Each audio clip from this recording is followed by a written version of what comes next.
السلام علیکم ګرانو قدرمنو ملګرو، امید ده انشاءالله ټول ملګري به ښه وي. ملګرو زه یم لاجبر جواد.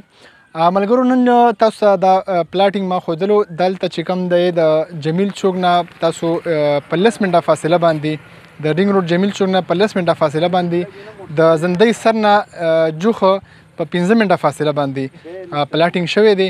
نو ډېر ښایسته لوکیشن باندې مکمل په دې کې آبادي هم شروع ده او 15 مرلې 10 مرلې 20 مرلې تر یو کاناله پورې مکمل پلاټینګ موږ سره شته.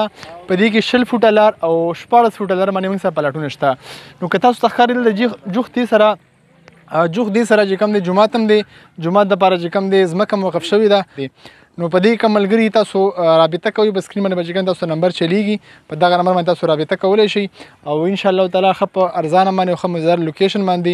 په دې کې نکاسین د دې وتې ده، خو د بجلۍ او د ګیس چې کوم دی فی الحال سهولت نشته دی.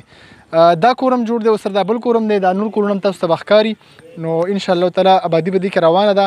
د 1,50,000 نه والا تر 2,50,000 پورې موږ سره فی مرله په دې پلاټونو کې شته. باقي دې نه اخوا بره اخوا دې پلاټونه ډېر دي موږ سره. خو د دې ایریا چې کوم ریټ دی فی الحال د نن تاریخ باندې چې کوم دی نن 31 جولای ده. نو دې تاریخ باندې موږ سره د 1,50,000 نه والا تر 2,50,000 پورې فی مرله موږ سره شته. نو کم ملګري د دې پلاټونو اغوستو والا څوک خواهشمند دي، نو په دغه سکرین نمبر باندې تاسو رابطه کولی شئ. نو انشاءالله تعالی تاسو به د رهایش دپاره کم ملګري د خرڅ دپاره اخلي، نو هغې د ګټې دپاره هم اخیستی شي او انشاءالله ډېر ښه مزدار پلاټونه دي. والسلام علیکم.